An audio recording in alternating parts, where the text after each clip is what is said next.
improving access and inclusion in higher education. I am delighted to introduce our panelists for this session. Dr. Manzoor Ahmed is Professor Emeritus at BRAC University, Bangladesh. Until recently, he was the Senior Advisor at BRAC University Institute of Educational Development in Bangladesh. Professor Anil Sastra Buddhe, he is currently chairman of All India Council for Technical Education.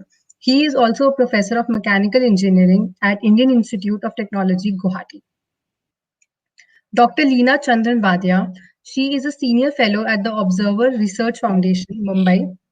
Dr. Vadia has been engaged in research and policy advocacy, primarily in education, and has contributed to the preparation of India's draft National Education Policy 2019. Ms. Meeta Sen Gupta, she is the founder of the Center for Education Strategy, a Delhi-based think tank that builds bridges between policy and practice for educators, educationists, and institutions. She was also a member of the FICCI Skills Development Forum. Mr. Sudhakar Rao. Mr. Rao is the Director Branding of the ICF-AI group that includes 11 universities, 9 business schools, 7 tech schools, 7 law schools, and a distance learning program as well. The moderator for this session is Ms. Apurva Srivastava from the Logical Indian, an independent and public-spirited digital media platform for Indian millennials. The floor is yours, Apurva. Thank you very much, Navya. I hope I'm audible. So without taking much time, I shall quickly set the context of session one. In this session, our eminent panel will take us through the various aspects of SDG 4, addressing themes and issues running along the lines of affordability, accessibility, and inclusion in higher education. In addition, we will look at how the youth of today can prepare themselves to become global citizens of the 21st century, the post-pandemic scenarios, and the relevance of EdTech, among other things. So before we begin our interaction, I'd like to request Dr. Manzoor to take the floor for your opening remark. Thank you very much. I'm very happy to be in the company of these luminaries in this panel. And the topic we have, of course, is a very critical one. It's access and inclusion, equitable inclusion in higher education as part of our overall goal for SDG 2030. Now, this is a very large, complex topic, and it is, of course, very much part of or linked to the larger issues of equity and access and participation in education and development in general. And when we talk about access to higher education, inclusive higher education, we have to consider the larger context. Higher education itself, and if you look at the large picture, higher education all over the world and in our region is inherently, basically inequitable. It is a system that is designed to be kind of elitist, and it reflects the larger inequities, pre-existing inequities, inequalities in the society. That is very much reflected there. And, and so far, historically, I don't think higher education as a system has really contributed that much to really challenging and fighting the larger inequalities that exist in society. In fact, it has, I think, it will not be very unfair to say that it has kind of reinforced the existing inequalities. So that's the larger picture. And then with that larger context, then we are now talking about greater equality, greater access, greater participation, inclusion in higher education. So you have an inherent tension here, inherent challenge in this proposition. So what do we do? I think we have to, first of all, recognize this basic tension, this is inherent challenge that higher education system all over the world has, and particularly so in our part of the world, and recognize this and then see how you can overcome the inherent characteristics of higher education as an inequitable and elitist system that exists now. And then secondly, then what do we do? Of course, the larger society remains inequitable. We have to expose the characteristics of that. It's part of the duty of higher education and its research and in challenging the norms and mores in society. That's part of the higher education job. So we can try to bring this out more clearly. And then in the system itself, what we can do. One of the questions would be how we can bring in, at least recognizing that it cannot be totally equitable as long as the whole society remains unequal. But then what some of the things that can be done is how to make it more diverse, more diversity in participation. What can be done in that respect? And then how we can also change or bring about some transformation in the class system that exists in higher education itself. You have the elitist institutions where the privileged ones go, and you have the others, general higher education of poor quality, where the poor people, the disadvantaged ones go. So recognize that structure and how to bring about change, and here more diversity, bringing in more diversity in the participation of it. Then thirdly, perhaps make it more open and flexible and lifelong process rather than right now we have, particularly in South Asia. You finish your secondary education and then you have to immediately get into higher education, and you go through a 4-year program, and then once you get in, then if you get into an elitist institution, you have a better prospects in life. If you don't, then you are handicapped from the beginning. And if you don't get into an institution and then you don't finish it, then you don't have much opportunity beyond that. It's not a flexible system. It's not, you are not making it a continuing lifelong education process. So how can some of these changes can be brought about, making it more flexible, more open, and particularly now we can use the technological means. The open university kind of thing, how this can be done, a continuing education opportunity. And then perhaps the whole financing of higher education, how to make it open financially so that the ability to pay for your higher education doesn't become the main barrier to it.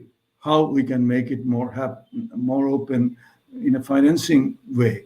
So these are some of the challenges that we have to consider. So maybe I can come back later, but I want to present these as sort of challenges, the larger picture and the situation that we face and what we can try to do.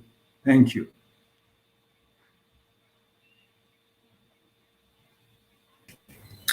Thank you so much, Dr. Manzoor, for your enlightening words. I think we will talk at length about overcoming, the reflection of elitism in higher education. But before that, I would now like to request Professor Sahasrabudhe to deliver your opening remark. Thank you, Apurva, and thank you, Dr. Manzoor from Bangladesh, who has pitched initial few sentences which really want to take off from where he has left. And we have Dr. Leena Wadia, who was associated with the India's new National Education Policy 2020. She would also be talking about all these issues. But essentially, right from independence of India in 1947, when gross enrollment ratio in higher education was mere 0.7%, we have come a long way to 27%. But this policy talks about taking it forward to nearly 50% in the next 15 years. And it's a humongous task, but what we achieved in 70 years, we need to double it in the next 15 years. And the mantra of access and equity, which has been followed all along in the post-independence era in India, has to be continued. But this access and equity has to be looked at from various angles. Rightly pointed out by Dr. Manzoor that what kind of access we are talking about, what kind of inclusion we are talking about. When we say about equity, the inclusion equity is in terms of rural and urban. We have tribal areas in India, very, very remote forest areas, hilly terrains where difficulty exists in terms of building the educational institutions. Then women, diversity in terms of the gender. Then we have physically challenged, large population, different physically challenged people. How do we make education accessible to them? When we say accessible, it is not only movement within the campus, but the tools and technologies which can be used in order to help them in understanding, learning, and such kind of technologies which are available today. How do we make them available? How we can also involve dyslexic children, slow learners into the system, because we have found that some of the greatest scientists of the world today, we all know that they were dyslexic. And if we had given up hopes on them, probably we wouldn't have got Einsteins of the world. And therefore, how do we take care of them? And there are also gifted children. Some of them are so gifted that at the very young age, they are capable of doing much more than what about 10, 15 years older than them can do. And if they are also put into the same school, probably they will get lost actually. They feel that everything what is happening there is boring. And therefore, we need to take care of inclusion means all variety. It is rural, urban, rich, poor, it may be dyslexic, physically challenged, women, rural, tribal, all of that. And these are the challenges, especially in a country of our size, where today in higher education sector, there is a gross enrollment ratio of 27%, 35 million students are studying. And when we want to make it to 50% in the next 15 years, population continuously again growing, this number is going to be 100 million. This is not the population of several countries put together. And that is the challenge which India has. And at the same time, while talking about access and equity inclusion, we should not lose sight of quality. If you are giving substandard education, there is no point in giving that education at all. And therefore, quality and excellence are again another benchmarks which we all ought to see. And finally, the talk about fee was said by Dr. Manzoor. Therefore, affordability. And this policy also talks about affordability and accountability. The institutions who are well off and have charged high fees, are they accountable? Are they giving back that return on investment what the student and his parent has put in? That accountability is also important, but affordability. So many children may not be affording the kind of fee that is being charged in some of the higher education institutions. There are certainly excellent institutions like IITs, IISc, NITs, ISERs, a brand of such institutions in India, where the admission is at a very, very competitive level. In fact, it is stated many a times that getting into admission into maybe the Oxford, Cambridge, MIT, Stanford may be easier, but much more difficult to get into IITs. That being the case, having come there, if the fee is very high, a chap will not be able to afford that. And that is where there are multiple things which should happen so that the education really is affordable and there are no haves and have-nots existing in the system. Maybe government should have scholarships for those people whose parental income is low. This is already happening.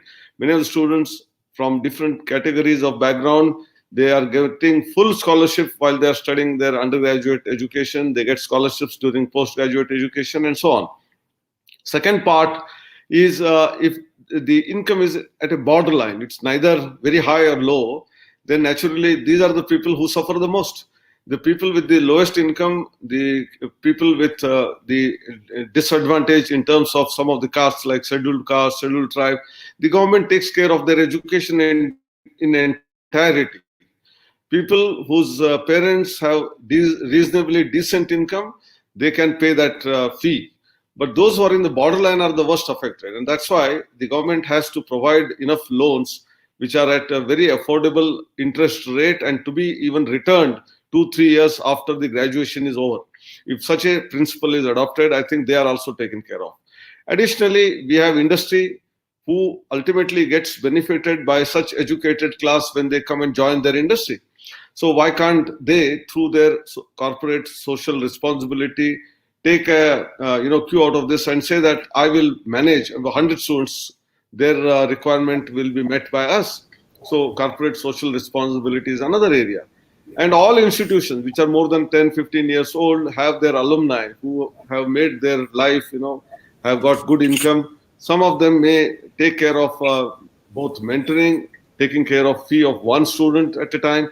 So I think there are hundreds of ways by which we can create an environment where this affordability part of it can be taken care of directly or indirectly. Definitely. I think these are. Lastly, the Swayam platform, which the government of India has made, which is a MOOC platform, indigenously developed. More than 3,000 courses are existing today. These courses are all free. Only the requirement is access in terms of good bandwidth or a mobile connectivity through which one can look at those courses. These are all free, and a device is required. And there are many possibilities of even engaging in giving those devices to those people who cannot afford. I think that is how access, equity, quality, affordability, and accountability can be managed. Thank you very much, Dr. Professor Sahasrabudhe. I'm sure all of us are very curious to understand, the systems that can be put together to facilitate access to quality education and affordable education for all. Dr. Wadia, the floor is now all yours. Thank you, Apurva. I will also then take off from where Dr. Manzoor Ahmed and Professor Anil Sahasrabudhe talked about. And since I had the good fortune to work on the national education policy, I will just talk about some of the provisions of the policy that, that has tried to make higher education slightly less elitist. So Professor Anil Sahasrabudhe already touched upon some of the sources of disadvantage. They are not just the the caste and SC, STs, OBCs and religious minorities and children with disabilities, but there are other things like gender, which is completely cross-cutting across all categories.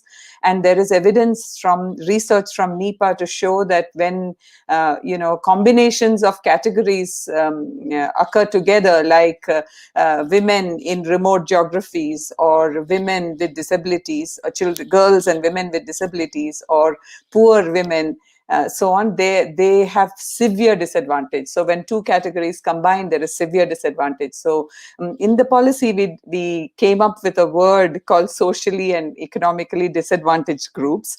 In the beginning, we got a lot of flack for it because people didn't understand, but I think now people understand that the sources of disadvantage are very, very large.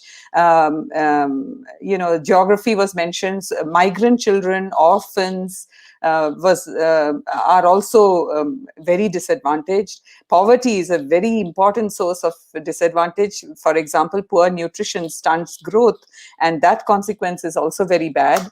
And of course, language, this is something that we had not understood before we got started on this thing, that a lot of children study in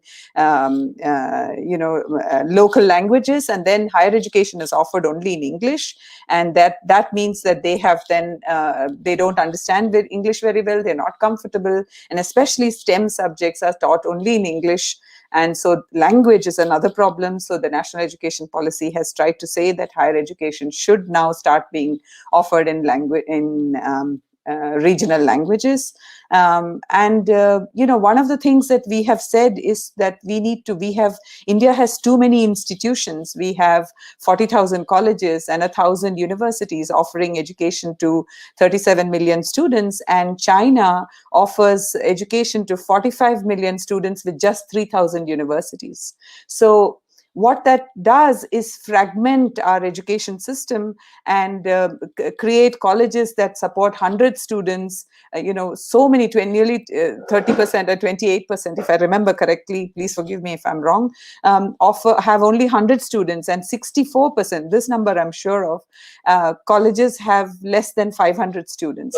That's not a good environment in which to learn, because you don't meet enough students who are studying other subjects and you don't discuss with them, and there's no cross-fertilization of ideas. So we wanted institutions to grow their enrollment, have more than aim to have more than 3,000 students, and then we wanted to also reduce the number of colleges from 40,000 to say 15 or 20,000 by weeding out colleges that are not accountable, like Professor Sahasrabudhe said.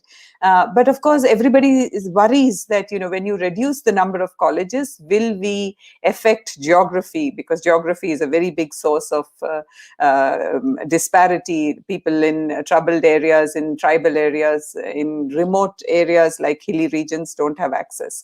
But the policy has tried to make sure that there are provisions for those kinds of areas, and that new investment is going to come in. The Niti Aayog has identified 115 aspirational districts, and there is going to be investment in education in those aspirational districts in the form of special education zones, and then there are going to be some new multidisciplinary education and research universities that are set up.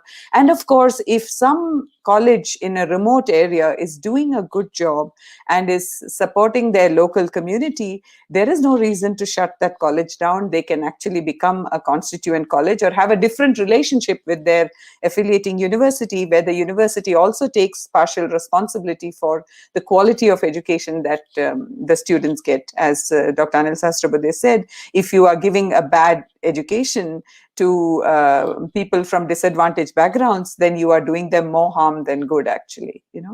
And of course, the policy has said that we should provide free education up till the age of 18, up till grade 12. That in itself will help a lot, but we must also exercise a word of caution that there is data to show that 50%. So we know that by the time we reach senior secondary school, we lose half the children who have enrolled in primary school. And half of that number goes out because of economic reasons, And of course, in women, 30% drop out for domestic reasons. So these are not reasons that will go away very quickly. And so the last point I wanted to make was that, vocational education has a very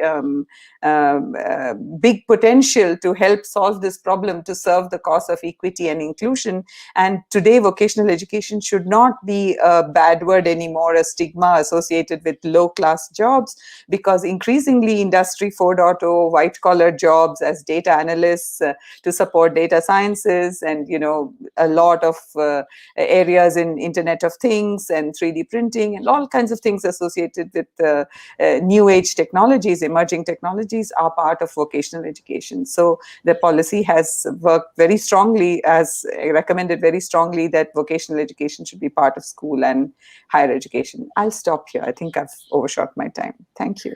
Thank you so much, Dr. Wadia. I think there's a lot more we need to know from you about policy and provisions that can enable education to the last mile, all the way to the socially and economically disadvantaged. Ms. Sen Gupta, we'd all now like to hear your opening remarks. Hi, and thank you for inviting me. I am absolutely in agreement and therefore riding on the shoulders of the previous speakers, because we all acknowledge and we all know that access to higher education is a game changer. It's a game changer that is an intergenerational game changer. So you're not investing only in that one student, you are investing in the student. You are investing, therefore, and the payoffs are going to come to the student's family and indeed into the student's region. We know of so many IIT graduates now who support 4 or 5 schools in the villages that they came from, just because 20 years later they now have the wherewithal to do that. We know of so many of our IIT IIM alumni friends who support scholarships across higher education. This is not something that you talk about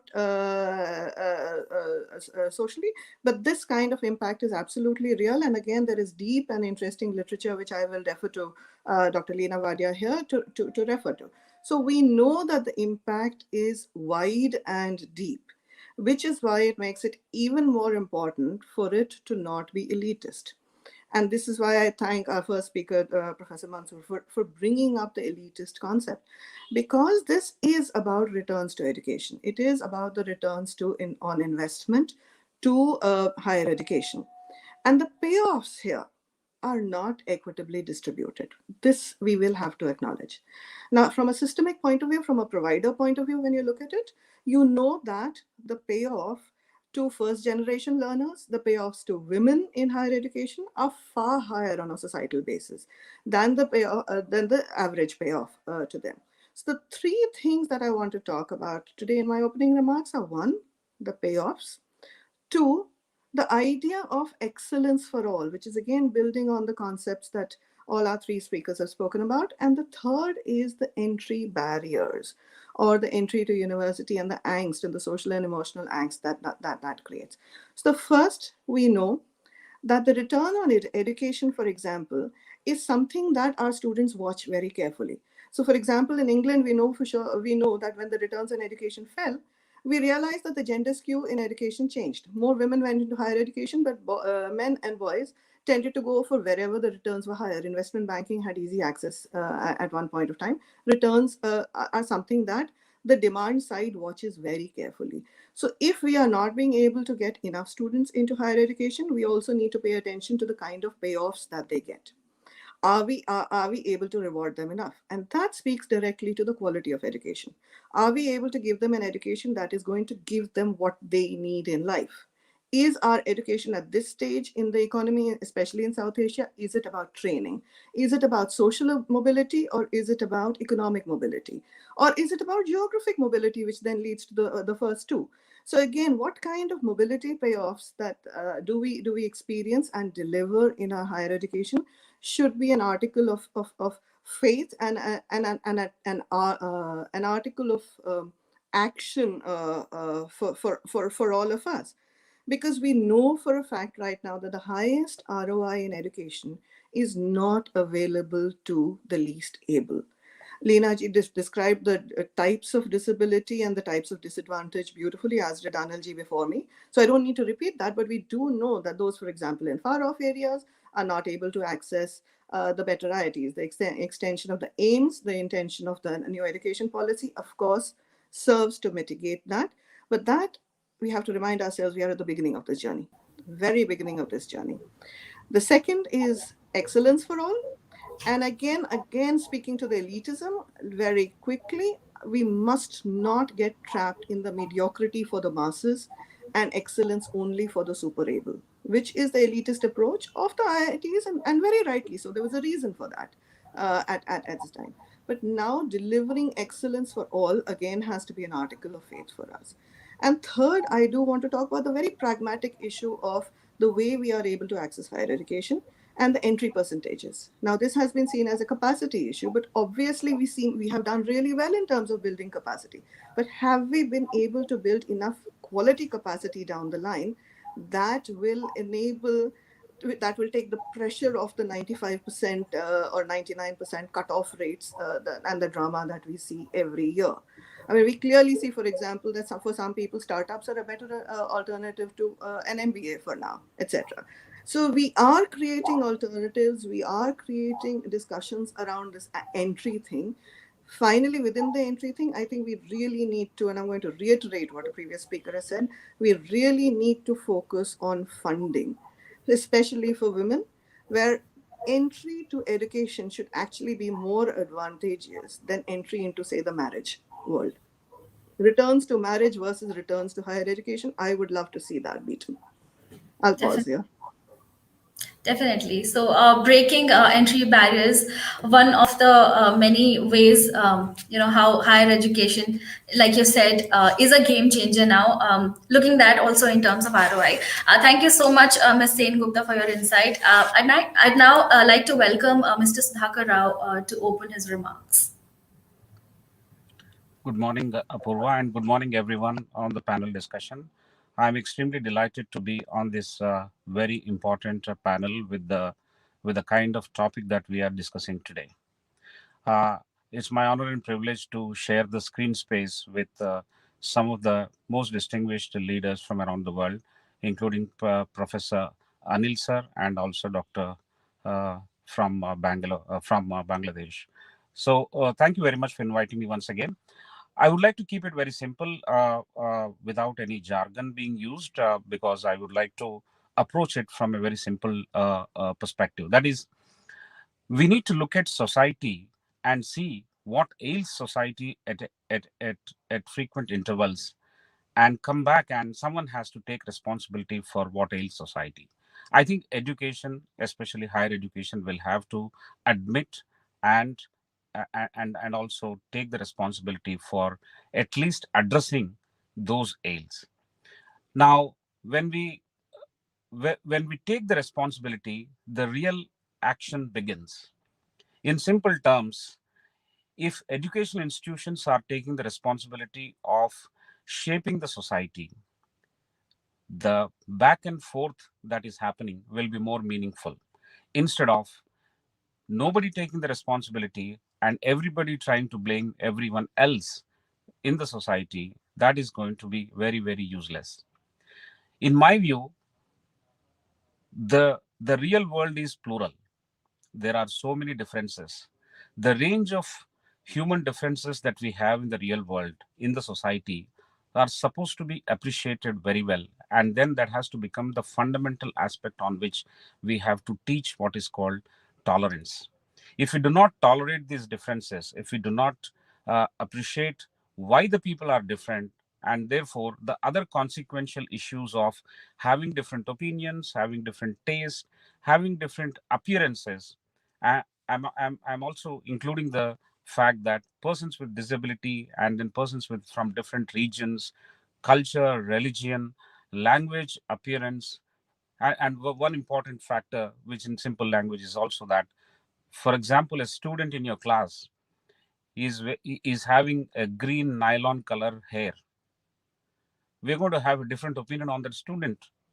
I think that is something which we need to learn and appreciate and tolerate, that different individuals would have different choices to make in terms of their appearance or in terms of their expression. So therefore, we will have to tolerate that, and we need to exhibit how that has to be tolerated in educational institutions and then practice those things in terms of a strategy. For example, if your institution by strategy is not attracting diversity into the institution, then there is no way that we all practice or exhibit or learn from this diversity. Inclusion is the action that we take. So if the education institution itself is taking this action of demonstrating how inclusive one can be, then I think the society will get the benefits very quickly. And there is a direct relationship between what the institutions do and what the society will reflect. And therefore, the philosophy and the strategy of your institution will be borne out and will be seen in all the actions that you take in terms of where you establish your institutions and what kind of institutions you establish and what kind of target segments that we would like to admit in various regions of the country. For example, you establish your institutions only in metros, or you establish in bigger cities, or you establish in smaller cities. You would like to take affordable quality education to the nook and corner of this country, or you keep on blaming the government that the government is not doing enough. The fact is that the government is trying to do whatever the government can, and therefore the private players also will have to partake the responsibility of taking this mission of diversity and inclusiveness into all corners of this country. I think that is what should be the most important responsibility and aim for the higher education, in order to make this very inclusive and increase the accessibility by way of technology, and also give human face to that technology, which is going to spur access. Here I pause, and I would like to come back for specific questions, if any. Thank you. Thank you very much, Dr. Rao. I guess, yes, it's very important that we talk about responsibility, and also high time we start to take accountability. Universities start to take accountability, but we will talk at length about it. Before that, I'll go back to Dr. Ahmed. Dr. Ahmed, higher education without any gap year can be a privilege, for many people. So to begin with, I'd like to ask you, what are the current opportunities for lifelong learnings, and your recommendations to higher educational institutions to enable learners to come back after multiple stages of break in their education vertical? Well, thank you. Well, specifically to this question, I think the opportunities are very limited at this point in South Asia. I think if you look at in the US system or maybe in Europe also, there are much greater opportunities. You have a system for, in each institution, a kind of continuing education program, which is a continuation of what goes on normally as part of the normal courses, and then additional things. And there are a lot more flexibility, and you have offerings which are in kind of in units which can be accumulated, and that this can be counted towards ultimately getting a degree, and you can transfer back and forth. So those kinds of flexibilities, we seem to quite disavow these kinds of things, and we consider this somehow, it is lack of quality. This is not the right kind of education, higher education that you'd like to see. So either you get in after your secondary education or you miss your boat altogether.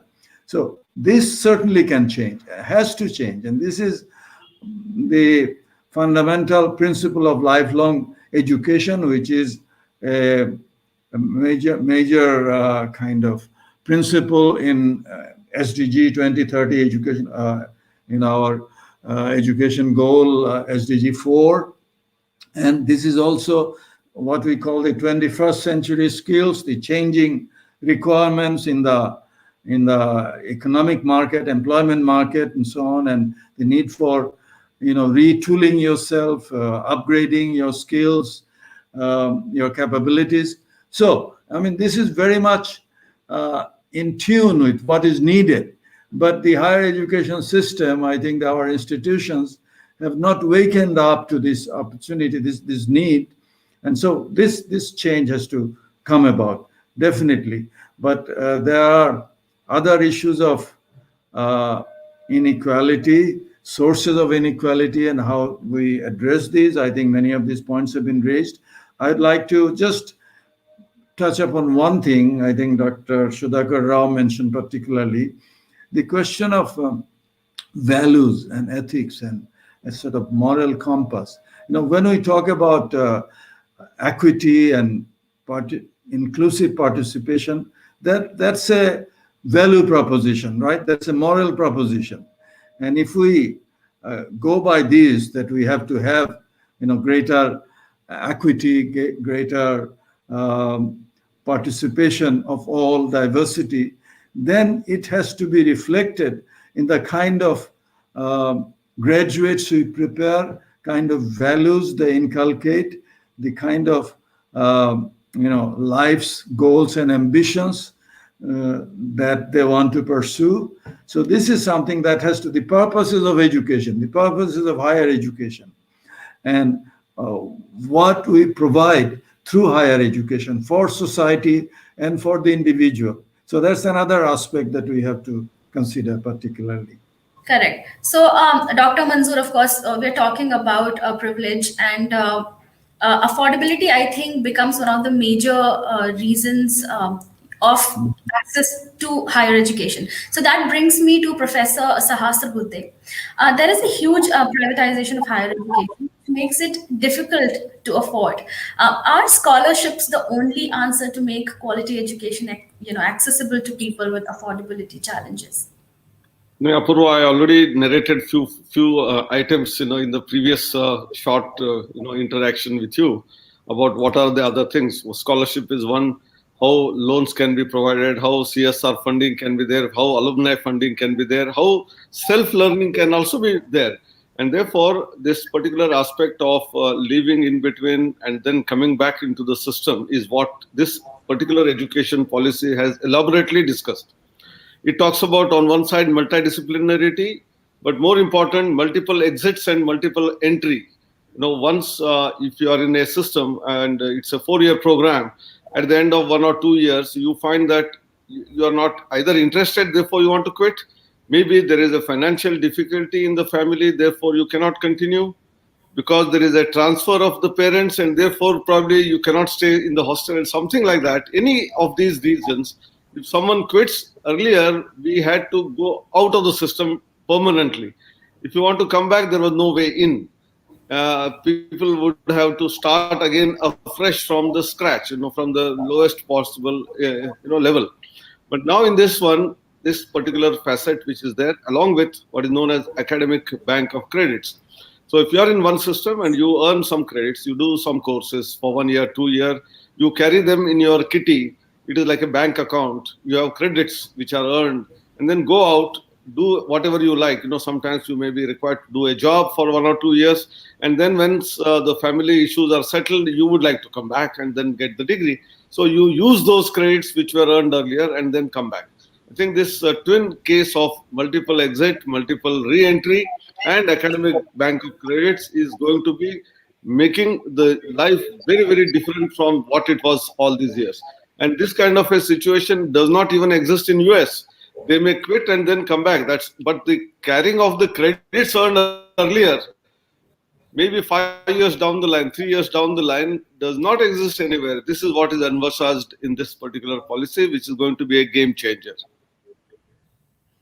Correct. So actually this question, I really wanted to address, given the limitation of public universities that, are affordable in this country exists. So that is where I was coming from. And also CSR fundings, which I don't know if the entire CSR funding goes to higher, almost part of it goes to specifically higher education. But I think we can talk about it in time as well. So coming to Ms. Nimita Sen-Gupta, how can an acceptable environment be created to ensure, an increase in representation in percentage of, say, LGBT community, for example, all genders in higher studies ecosystem, not just among students, but, also educators and support staff and in other, legs of the system that higher education is in? That's a brilliant question, because it is an ecosystem issue. It is about building support structures. It's about building scaffolding structures. And it is, as Manzoorji said, it is about diversity. So the first step, of course, is to acknowledge diversity. The second step is to accept diversity. To acknowledge is not to accept. And these are completely separate things. The third is to realize, and this comes from a system's point of view, that what you design for the system is not necessarily what will work for every student. Now, all of us as educators, we know that. Of course, we know that. But to actually recognize and implement it in that moment when you are having an interaction with a student, whether it is an act of a class teacher simply acknowledging an autistic student in the first 20 minutes of the day, and thereby validating their existence. So when we talk about diversity, we're not just talking about diversity of nylon-colored hair, but we're also talking about neurodiversity. To acknowledge this, to accept it, is not enough. You do need to train faculty. Step number 3, you have to train faculty to recognize neurodiversity, because unless they are trained to recognize it, they will not know that they need to behave differently, that they need to make certain behaviors and certain attitudes visible to the neurodiverse students to give them that safe space. And safe spaces are the first step of learning. We also need to sensitize students. Students are an integral part of the ecosystem, obviously, and we often are fairly rough and ready in our young years with the way we tease each other. We are a cruel species. Let us acknowledge that. And what we think is jest, what we think is fun, could really hurt somebody else who is dealing with that kind of specific disadvantage or diversity. So I think building all of these and creating non-judgmental safe spaces where everybody has equality of opportunity. So you see, the equality part of it comes at the opportunity stage, and the quality comes at the impact and achievement stage. So that transition, where in a safe, non-judgmental space, is what we need to create. Right. Yeah, I think that is one of the major challenges that we face in terms of students and other maybe faculty members not being sensitized enough. Okay, so I want to address affordability challenges and accessibility inclusion that we're talking about. So in the post-pandemic world, I'll probably invite Dr. Leena to answer this question. In the post-pandemic world, especially while EdTech is a promising alternative to bridge the education gap, it still largely remains unaffordable, and in turn inaccessible to many. So, what policy level changes can be brought to prevent EdTech from becoming a privileged choice? One sec. I think I have switched off my mic. Let me just check that. Yeah, I'll switch that back. Sorry. So I just want to say that, EdTech is infrastructure. We must understand that. It's as important as libraries and, toilets and everything, all infrastructure that's educational institutions have. So if students had unfettered access to education technology in their educational institutions, meaning that there were labs with computers, with all the software loaded, and it was accessible to the students day and night, maybe made available by students themselves, manning those spaces, that would be enough, actually, but what the pandemic has done is demand that people have access to education technology in their homes.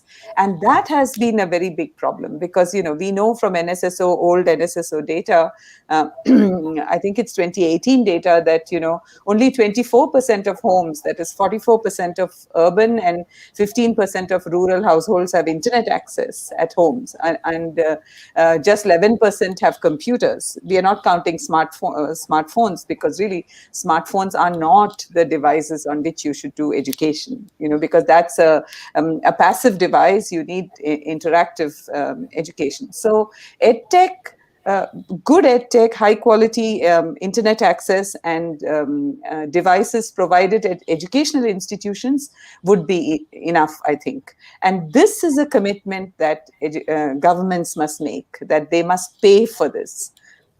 And of course, governments have often failed to pay for this because they have many competing requirements for their funding.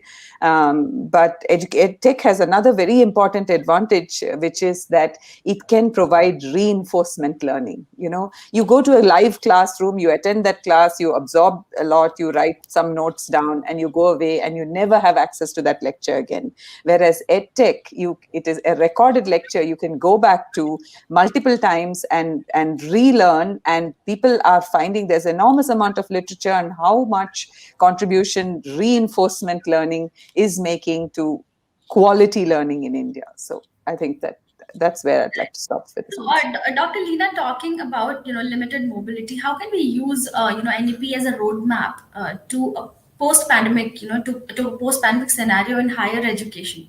Now that there is limited mobility, and one of the key takeaways of NEP is also to increase the gross enrollment ratio in higher education. So how does that pan out?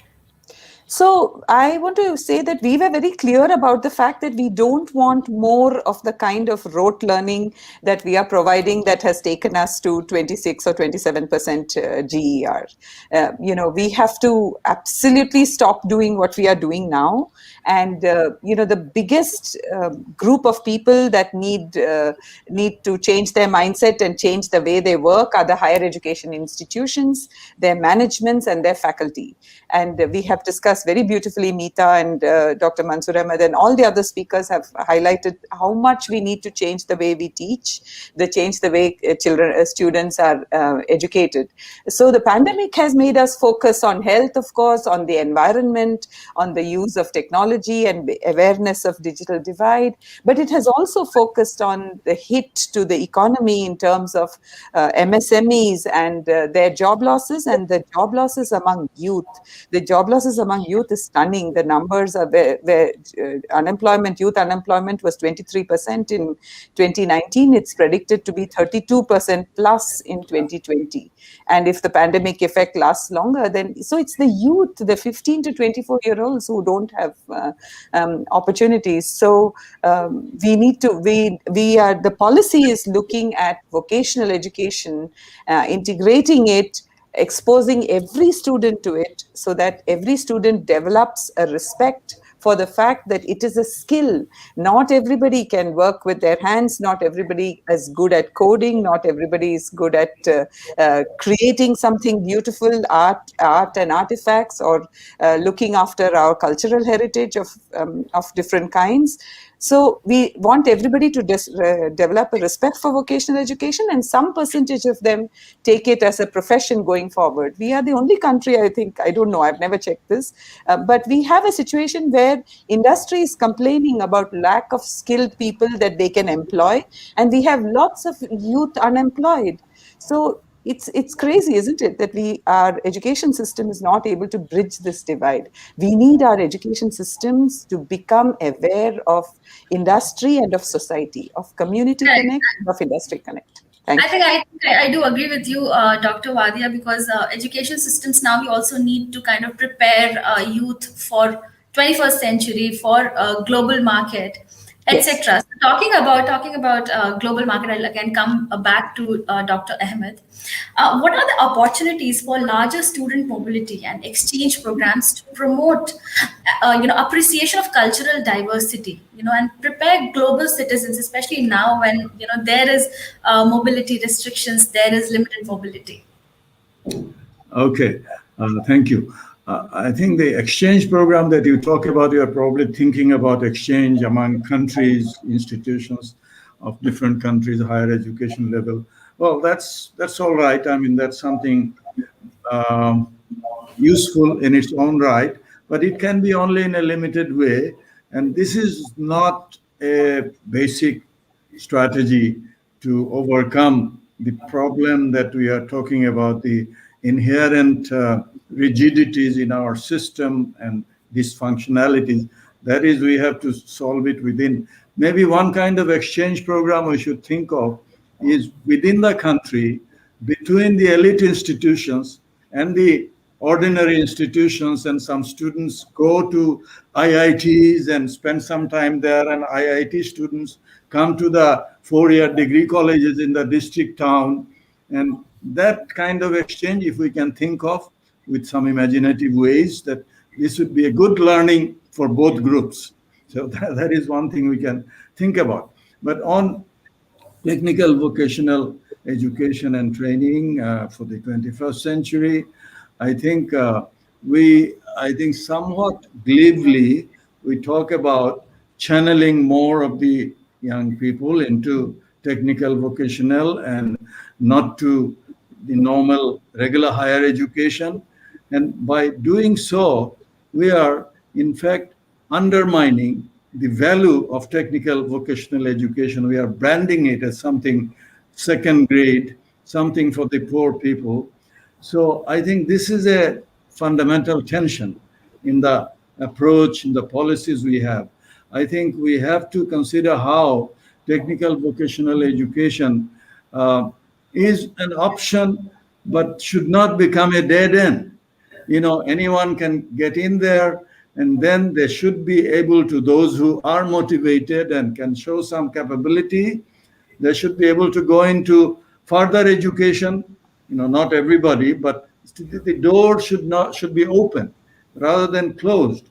And also from higher education institutions, they could also come to technical vocational for short period and so on. So this kind of flexibility and being able to move from one track to another and keeping it open-ended, I think this is something we should consider. And the employers have to do much more. They cannot just complain that the system doesn't produce the people. They all want, for free, the people to come with good training, and they can then, in fact, exploit them with low salary and then make their profit. I think they have to do their job to see how the technical vocational education and training can be more relevant, and they offer their institutions, their industries for internship and on-the-job training and so on, and they have to do their share, which maybe there is need for incentive and policy in that respect. So there are things that can be done there also. So there are many, issues here, and we have to think of it in a more holistic way. So talking about technical training, preparing young students for global market as well, brings me to Professor Sahasrabudhe. We're talking, about closed spaces, and there is accessibility restrictions. So how is accessibility, especially in the technical field, panning out in terms of accessibility to labs, for example, in higher research ecosystem? So if we can have Professor Sahasrabudhe take us through this. Yeah, there are lots of possible models which we have been working. Probably we may have to increase the possibilities beyond that. A lot of innovation is required in all of this, because you talked about research. For funding research and having such research equipment, which is very expensive, for a developing country, we cannot provide it to all the institutions. So how we can have collaborative models where tier 2, tier 3 city college can go to an IIT or IISc and then perform that experiment research and also publish papers. I think that kind Professor, of engagement is. Can you sort of talk about these hybrid models that the models that come? I'm talking about first research, which you said one of the items, and then the hybrid model is post-pandemic. Certainly, there are going to be hybrid models which are going to emerge. Initially, when we started even SWAYAM or online education by a few institutions, there were less takers because people felt that it's always education which has to be in the face-to-face mode. We have to have the eye contact with all the students. Faculty used to feel that without that, I cannot teach properly. And similarly, students also will not be engaged, they will not be attentive, is what was the phenomenon which we were all talking about. But during pandemic, because of compulsion, we started off with online programs and online education. We have found that students get adjusted. Now, today, what I say is, if a person is interested in learning, whether he is in a classroom or on the mobile or on a device like app, a computer or laptop or anywhere, he will be attentive. If he is not interested, he will not even be attentive in the classroom. So I think education. But then what about accessibility to labs? If there is no lab available, how do you think the research, scholars? I started with that. You changed the track. No, I'm coming back to that as well. Understand the collaboration that you were talking about. Yeah. Okay. I'll let you talk. Not only collaboration, there are also virtual labs. Please understand, like our NPTEL and the SWAYAM courses, which are all for theoretical knowledge. There are also lots of simulation-based laboratories. Even remote controlled laboratories, which are there already on the platform of MHRD, the Ministry of Education. So many IITs, many institutions, there are other 4 or 5 institutions apart from IITs who are all together developed hundreds of laboratory experiments in different subjects. And they are all simulation based. And today the technology is further moving ahead in terms of augmented reality and virtual reality. Probably some of the experiments one can carry out would be even far detailed than even the physical experiment.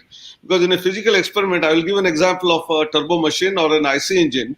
We only put the fuel and then it runs and we measure the torque, the horsepower, the speed and all those parameters and then calculate various graphs.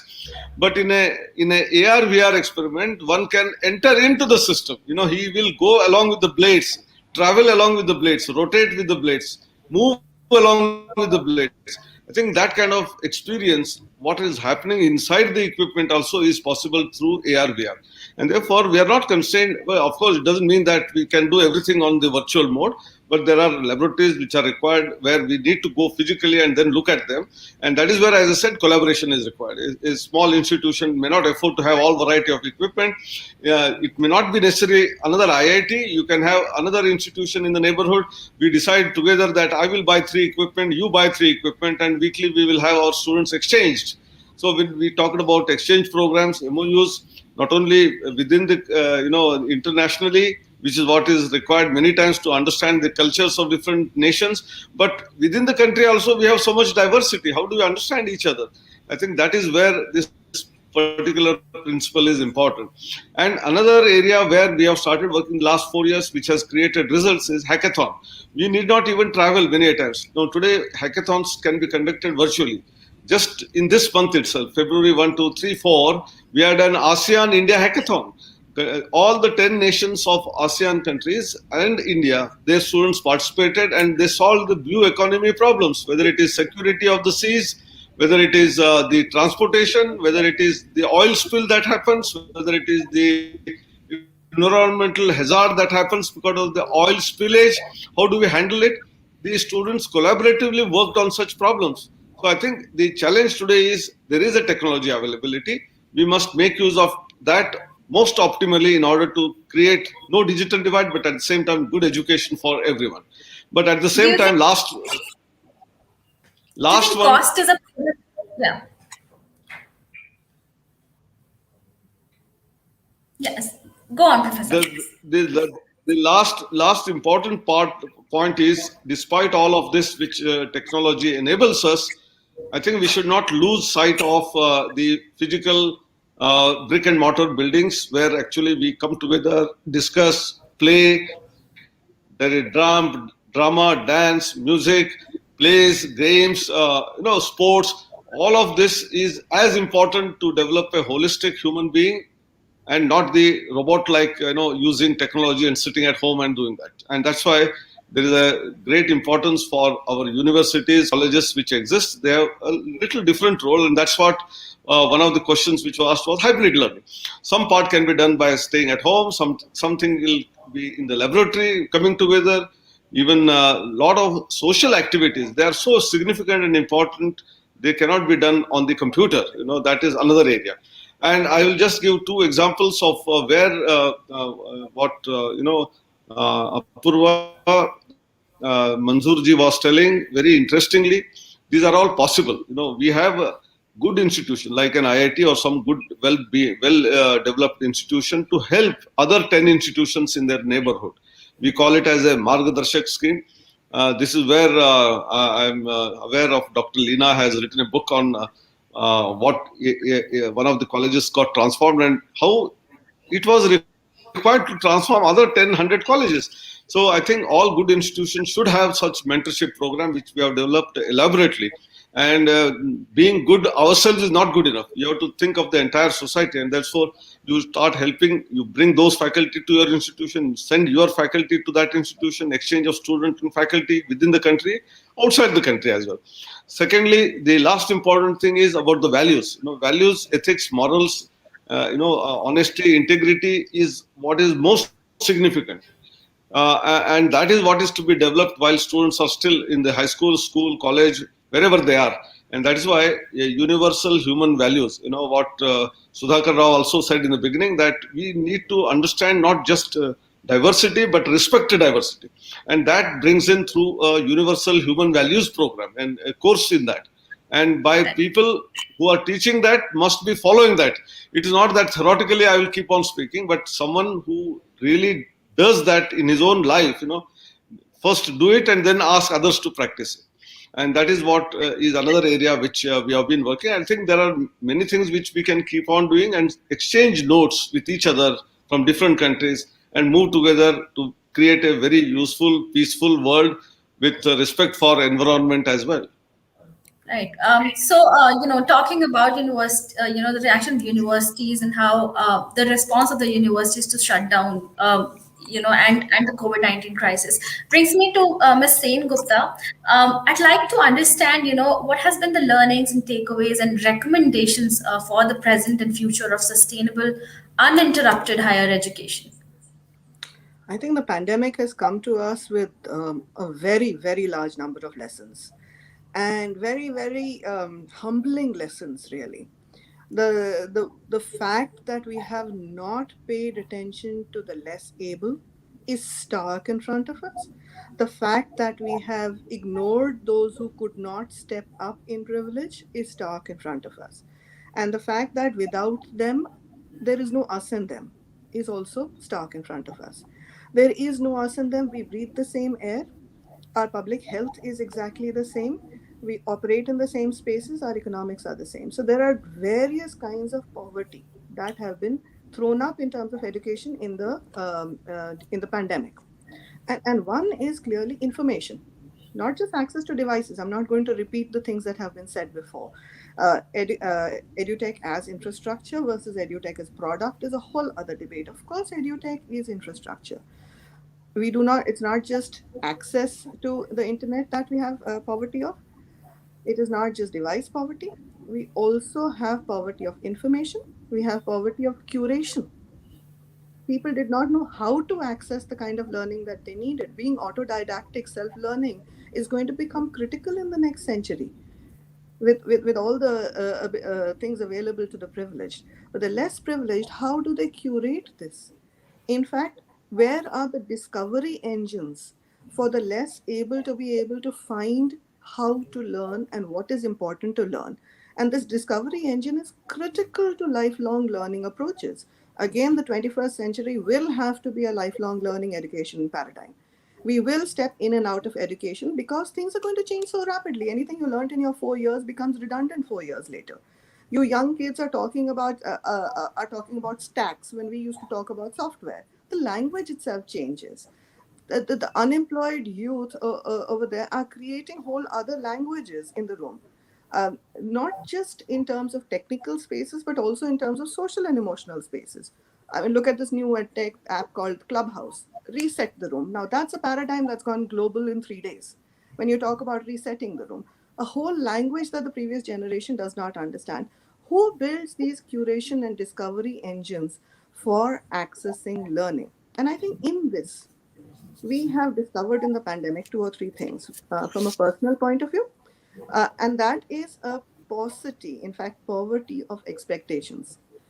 We do not expect the same of the poor, the less able, the neurodiverse. We have lower expectations of them. And by lowering our expectations, I think we still disrespect them. And this is where ethics and empathy combined with expectations have to change the way we teach and learn. Now, in terms of what literally happened as the pandemic set in, actually, I'd like to share a study that we conducted last year, just as the pandemic set in, which actually highlights this very problem. And we spoke to about 150 universities globally, both the establishment and the students over there. And we asked them questions about 3 facets: people, process, and purpose. What should be most important to you when the whole world is tumbled upside down and you do not know what you're doing? Do you hold on to your very purpose and say, I am here for teaching and learning, and I, as a higher education institution, am charged with continuity of knowledge across generations? Or do you make sure that my process keeps on running, the operations keep on running? And our survey clearly showed that assessments and examinations, the least important but the most visible parts of education, were what were given priority. Instead of saying, let us take 24 hours and regroup and say, we are here for core learning.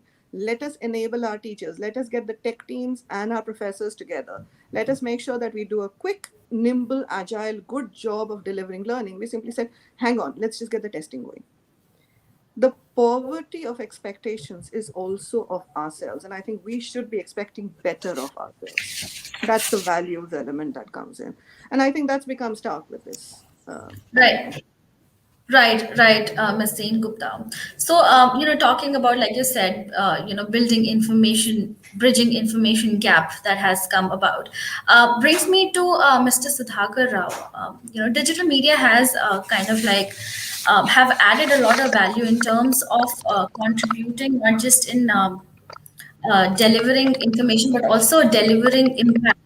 So as a social media advisor, what are your expectations from up and coming digital media and carrying these conversations to the youth of the country, who are one of the, by the way, major stakeholders of the SDG focus in higher education? Yeah, everybody in higher education is dealing with age groups that are very interesting and most productive, actually. So digital media has got a responsibility as much as other media. The responsibility again stems from their own beliefs and their value system. If your responsibility is to, without distortion, disseminate the information, create access without actually any sort of discrimination based on what you're speaking or where you're speaking from, and the kind of knowledge that you would like to share, and if it is a world that we are envisaging in the near future of what is called, crowdsourcing, and giving opportunities for everyone to become what they are. For example, several youngsters would like to be co-creators. They co-create content. Now, co-creation is not a term in isolation. Co-creation also brings along someone who can commission the project and someone who can actually benefit from the project. And then in the value chain, you will have a large number of players who will stand to benefit, and then it will proliferate accordingly. So digital media will have to tinker the existing business models, be much well-rounded and open in its horizon, and then be less discriminative. And of course, the laws of the land will always have to be stepped up, and we need to toe those laws and follow the laws of the land always, without actually, infringing into others' rights and other spaces. But learning is no longer learning. Learning plus entertainment is what has been proliferated by the digital media. I think we have huge number of opportunities coming along that way. As an advisor on social media, I would request all the youngsters, especially those 18 to 22 or 18 to 25, to learn to hold on, learn to withdraw, learn to pause, look at the messages, and then respond rather than rush into responding at the spur of the moment. Most of the times, that's what we have noticed that these people are using. For example, social multi-end social media networks like Facebook, which are pretty open and can be very risky sometimes, vis-a-vis professional networks like LinkedIn, and then compare it to the closed networks like WhatsApp. Every network has got a responsibility and a purpose. Now, if you want to say something which you would like to say on Facebook should not go on to LinkedIn, and similarly, what you would like to say on LinkedIn should not go on to other networks. So one is to stick to the purpose and the discipline and use the resource and the platform at its best. On the other hand, exercise self-discipline, as I said, and restraint in terms of organizing yourself and sharing your viewpoints. And there is enough room for all of us, not just in India, but around the world, that we share our views and at the same time accommodate and very politely say that we disagree. So again, it boils down to the most important factor, which I mentioned at the beginning, is about the tolerance of a difference in opinion. I think we need to teach and practice and demonstrate day in and day out, so that the youngsters also will imbibe those factors of tolerating a different point of view or a different appearance or a difference in abilities and things like that, so on and so forth, as they encounter in real life. Social media is nothing different from real life. Social media mimics real life, and therefore it is not very different from what it is. Therefore, our values and our response and expressions will also have to be emanating from those beliefs that we initially talked about in terms of tolerating every other expression. So, right, Mr. Rao, you talked about co-creation. I think that just one very interesting last question before we get on to the Q&A session, I'd like to ask Dr. Leena Chandran Wadia. So, Dr. Wadia, you have produced several in-depth research reports on medical and engineering education that are skill-based. As a senior consultant committee on national education policy, how are your curriculums designed to not just cater to job seekers, but to also promote learning opportunities to foster job creators in the society? Thank you for that question. I just wanted to say that, when we were doing the policy, we were very clear about the fact that the curriculum itself has to be left to the experts in the curriculum, which is NCERT, SCERTs, and also to a certain degree the faculty at educational institutions. There must be some freedom for them to include local issues in the curriculum. But what we can do is create an enabling framework where the curriculum can be meaningful, and that's what the policy did. The policy is trying to underline the message that education has to be interesting and fun, and so there is an emphasis on reducing the curriculum so that whatever you teach well, rather than teaching a lot in some rushed manner. I mean, most teachers are pressurized about completing the syllabus. That cannot be the goal. Learning has to be the goal, like Meeta said in another context. And of course, we've removed the distinction between curricula and extracurricular activities, because if somebody wants to become a sports person, they should be able to do it while they are still in school. That is a goal that we have, And just like Dr. Manzoor Ahmed said, that we have to be very, very careful about vocational education and try to lift the stigma around it. And therefore, what we have done in the policy is to signal that there should be much more emphasis on learning by doing, experiential learning. A lot of it comes through vocational learning, and we are encouraging community connect, go out into the community, see what's going on, learn from it. And in terms of job creation, you see, if people want to come up with new solutions, they have to understand the problems first. So you have to, like Professor Sahasrabudhe mentioned, the hackathon in which people attack the issues of blue economy. You have to understand what are the issues surrounding the blue economy or climate or waste management or anything like that. So the educational system must introduce them to it. And the last point I wanted to just make is that we need to take away this. I learned this recently, so I wanted to share it with you, that entrepreneurship is not for everybody. If you look at the profile of our Indian labor force, you will find 450 million in the age group 15 to 59. You will find that 2% are entrepreneurs. 34% are self-employed. So self-employed people are also what is the skill sets that they need to self-employ and stay employed? These are people who either work alone or with one assistant. These are the micro enterprises, and we need to support them. So the policy has done what it could to cater to all of these sectors. Thank you. I think the talk point, the idea of this question stems from the fact that one job creator can maybe solve the problem of 10 job seekers. But anyway, now we are reaching the end session mark, so we will be taking Q&A from this will be the Q&A round, and I would request all our panelists to kind of keep their responses brief. Sincere apologies for that, but yeah. So the question that Anubha Srivastav is asking, a question from SP Gaur, retired civil servant, MHRD. Okay, so do you think the global ranking norms of universities do justice to South Asian universities? So I think I would, this question, maybe Ms. Meeta can take this question.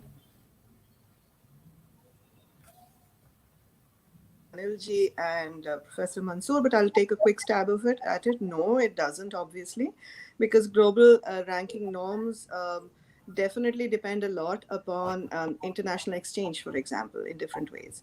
Also, because our internal information exchanges have not been excellent, a lot of it depends upon citation, number of citations that you have.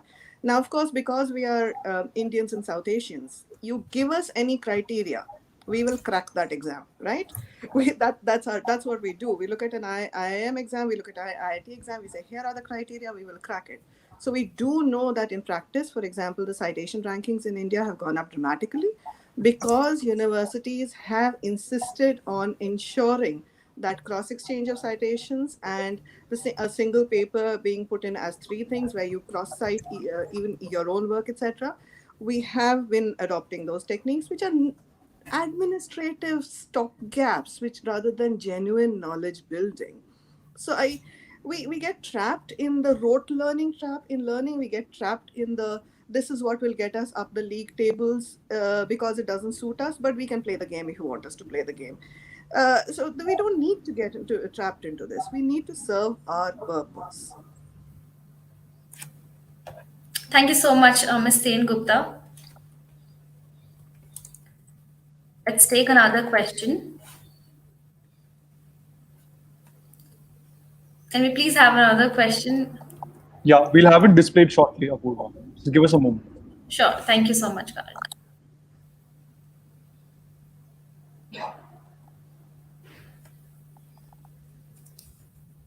So I think this is one of the challenges also, when we all sort of connect on, depend on technology.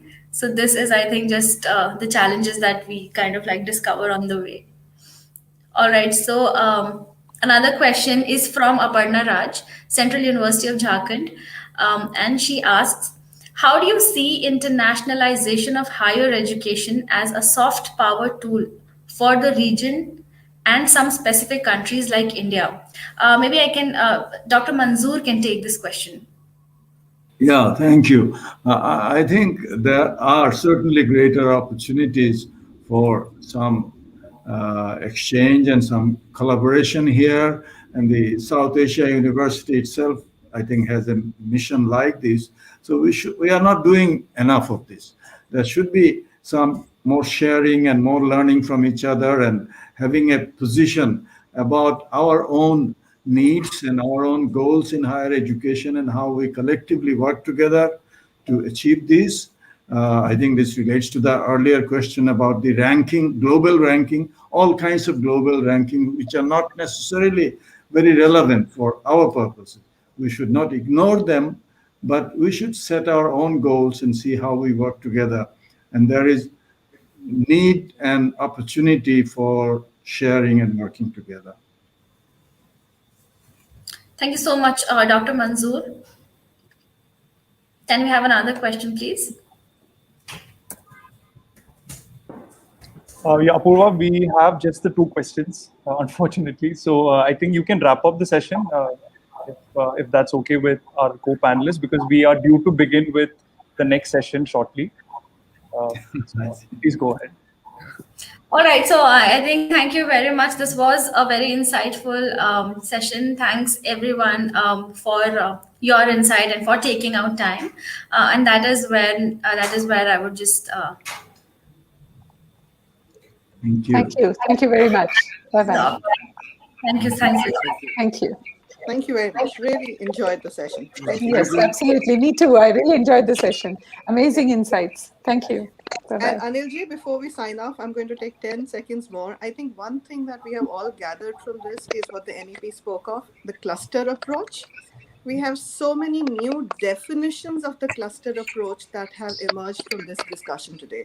Whether you call it collaboration, whether you call it the hybrid thing, whether you call it the city to the regions approach, there are so many new definitions of clustering that I would really love for all of us to be able to take forward. Thank you for that. I'm sure that is important. The new policy also talks about reducing the number of institutions from 40,000 down to about 3,000 to 4,000, each one of them having minimum 3,000 students, and therefore each one of them becoming degree awarding institutions, moving away from the affiliating system. And that is where, whether it is the RUSA model, which already has been experimented by the government of India, or how within the same city or the town or district, same trust or society running different institutions, how can they come together and form a cluster and a university? Because we are talking also of multidisciplinary. Something is an engineering college, same trust has an arts college, a science college. They can come together and students will get the taste of multidisciplinarity within the same organization as well. And if it is a solitary institution, how you can collaborate with 5 other trusts and societies and bring out a university amongst yourself. I think there are many challenges and opportunities that are existing. Right. Yeah. Thank you. Thank you I so just much. wanted to say thank you to Dr. Manzoor Ahmed. It's wonderful to Thank participate you. with our neighbors. We don't see enough of each other. That's true. Thank you very